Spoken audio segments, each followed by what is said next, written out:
Hello friends, welcome to Surya's kitchen. இன்னைக்கு இந்த வீடியோவில் செலவே இல்லாமல் வீட்டில் இருக்கக்கூடிய பொருட்களை வச்சு ரொம்ப சூப்பராக சாஃப்டாக பஞ்சு மாதிரி நல்ல ஹெல்த்தியான ஒரு கேக் எப்படி பண்ணுறதாங்க பார்க்க போகிறோம். கண்டிப்பாக இதை அவங்க வீட்டில் ட்ரை பண்ணி பாருங்கள். இப்போ வாங்க எப்படி பண்ணுறதுன்னு பார்க்கலாம். இப்போ இந்த கேக் செய்கிறதுக்கு ஃபஸ்ட்டு நம்ம கேக் டின் எடுத்துக்கலாம். இந்த டின்னில் உள்ள ஃபுல்லாக எண்ணெய் தடவி விட்டுருங்க. இந்த மாதிரி எண்ணெய் இல்லைன்னா நெய் கூட நீங்கள் தடவிக்கலாம். இப்போ இதுக்குள்ளே நான் வந்து பட்டர் பேப்பர் கட் பண்ணி போட்டுக்கிறேன். பட்டர் பேப்பர் இல்லை அப்படின்னா கோதுமை மாவவே நீங்கள் வந்து அதுக்கு பாத்திரத்து உள்ளே வந்து தூவி விட்டுட்டு நல்லா டஸ்ட் பண்ணி எடுத்துக்கலாம். இப்போ நான் பட்டர் பேப்பர் போட்டுட்டு இதுக்கு மேலேயும் கொஞ்சமாக எண்ணெய் தடவிக்கிறேன். இந்த மாதிரி நம்ம எண்ணெய் தடவும் போது கேக் வெந்ததுக்கப்புறமா நம்மளுக்கு இந்த பேப்பரை ரிமூவ் பண்ணுறதுக்கு ரொம்ப ஈஸியாக இருக்கும். இந்த மாதிரி கேக் பாத்திரம் உங்ககிட்ட இல்லைன்னா வீட்டில் இருக்கக்கூடிய ஏதாவது பாத்திரம் நீங்கள் எடுத்துக்கலாம். இப்போ கேக் செய்யறதுக்கு ஒரு மிக்சிங் பவுலில் 1 கப் அளவுக்கு பொடிச்ச வெல்லம் சேர்த்துக்கலாம். இது வந்து 1/4 லிட்டர் அளவுடைய கப்பு. இதில் தான் நான் எல்லா அளவுகளும் அளந்து எடுத்துக்க போகிறேன். இப்போ இது கூட 3/4 கப் அளவுக்கு பால் சேர்த்துக்கோங்க. காய்ச்சி ஆற வச்ச பால் தான் சேர்த்துருக்கேன்.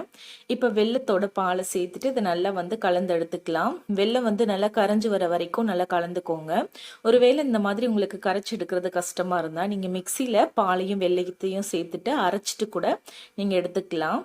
இப்போ வெல்லம் நல்லா கரைஞ்சிருச்சு. இப்போ இது இருக்கட்டும். இப்போ இன்னொரு மிக்சிங் பவுல் எடுத்துக்கோங்க. அதில் ஒரு ஜல்லடை வச்சுட்டு அதே கப்பில் 1/2 கப் அளவுக்கு கோதுமை மாவு சேர்த்துக்கலாம்.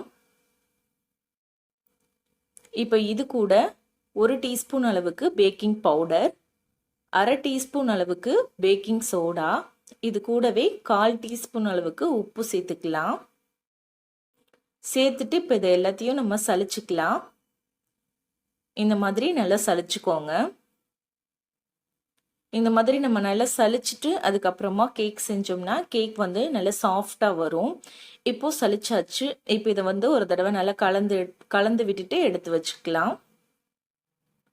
இப்போ அடுத்ததாக ஒரு மிக்சி ஜார் எடுத்துக்கோங்க. கொஞ்சம் பெரிய சைஸ் உடைய மிக்சி ஜாராக எடுத்துக்கோங்க. இப்போ இதில் 1/4 கப் அளவுக்கு வாசனை இல்லாத எண்ணெய் சேர்த்துக்கோங்க. இப்போ இது கூட நம்ம ஃபஸ்ட்டு கரைச்சி வச்சுருந்த அந்த பால் வெல்லம் இருக்கு இல்லையா, அதை வந்து ஒரு வடிகட்டி யூஸ் பண்ணி வடிகட்டி மிக்சி ஜாரில் சேர்த்துக்கோங்க. வெல்லத்தில் பார்த்தீங்கன்னா தூசி இருக்கும். அதனால் இந்த மாதிரி ஒரு வடிகட்டி யூஸ் பண்ணி நல்லா வடிகட்டி மிக்சி ஜாரில் சேர்த்துக்கோங்க.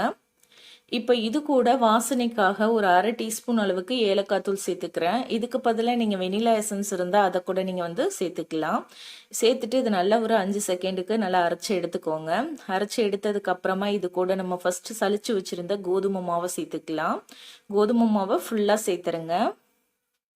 எல்லாமே நம்ம மிக்சி ஜார்லேயே அரைக்கிறதுனால கொஞ்சம் பெரிய ஜாராக எடுத்துக்கோங்க. இப்போ இது கூட ஒரு 3 ரூபாய் ப்ரூ பேக்கெட் வந்து சேர்த்துக்கலாம். நீங்கள் வந்து இன்ஸ்டன்ட் காஃபி பவுடர் வந்து பேக்கெட்டாக வாங்கி வச்சுருக்கீங்கன்னா அதுலேருந்து ஒரு 1 டீஸ்பூன் அளவுக்கு எடுத்து சேர்த்துக்கோங்க. அதிகமாக சேர்க்கக்கூடாது. காஃபி தூள் அதிகமாக சேர்த்து அதுக்கப்புறம் கேக் வந்து கசந்த மாதிரி ஆயிரும். இப்போ இதை வந்து ஒரு 2 செகண்ட் அரைச்சி எடுத்திருக்கேன். மாவு வந்து கெட்டியாக இருக்க மாதிரி இருக்குது. அதனால் இன்னும் ஒரு 1/4 கப் அளவுக்கு பால் சேர்த்து அரைச்சிக்கோங்க. நல்லா ஒரு 10 செகண்டுக்கு நல்லா அரைச்சதுக்கு அப்புறமா இது இந்த மாதிரி கேக் டின்ல மாத்திக்கோங்க. மாவுடைய கன்சிஸ்டன்சியை பார்த்துக்கோங்க. இதை வந்து நம்ம கோதுமை மாவுல செய்யறதுனால மாவுடைய கன்சிஸ்டன்சி திக்கா இருக்க மாதிரி பார்த்துக்கோங்க. தண்ணி ஆயிருச்சுன்னா அதுக்கப்புறம் உங்களுக்கு கேக் வெந்ததுக்கு அப்புறமா கொல கொலன்னு இருக்க மாதிரி இருக்கும். இப்போ நம்ம வந்து மாவு எல்லாத்தையும் கேக் டின்ல சேர்த்தாச்சு. இப்போ இதை பாத்திரத்தை லைட்டா இந்த மாதிரி தட்டி கொடுத்துக்கோங்க. இப்போ அதை வேக வைக்கிறதுக்கு ஸ்டவ்ல ஒரு கடாய் வந்து வச்சுட்டு அதில் உள்ள இந்த மாதிரி சின்ன ஸ்டாண்டு போட்டிருக்கேன்.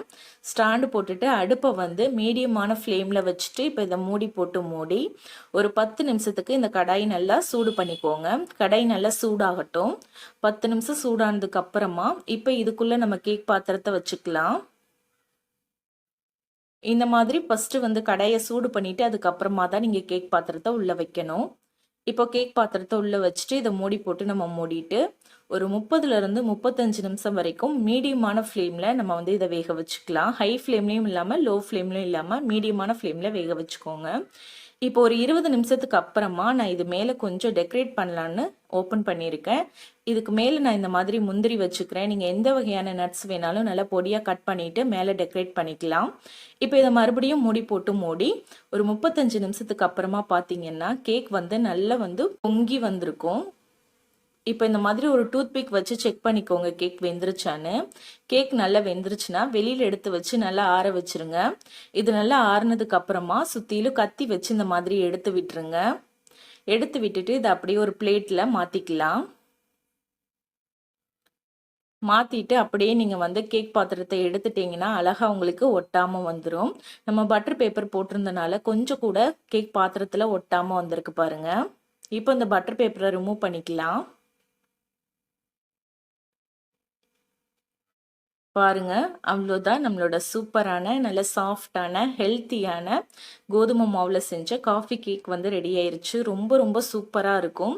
இப்போ நான் கட் பண்ணி காமிக்கிறேன் உள்ளே எவ்வளோ சாஃப்டாக இருக்குன்னு பாருங்கள். பாருங்க எந்த அளவுக்கு நல்ல சாஃப்டா வந்திருக்குன்னு. நம்ம கடையில் வாங்குற கேக் மாதிரியே இருக்கு பாருங்க.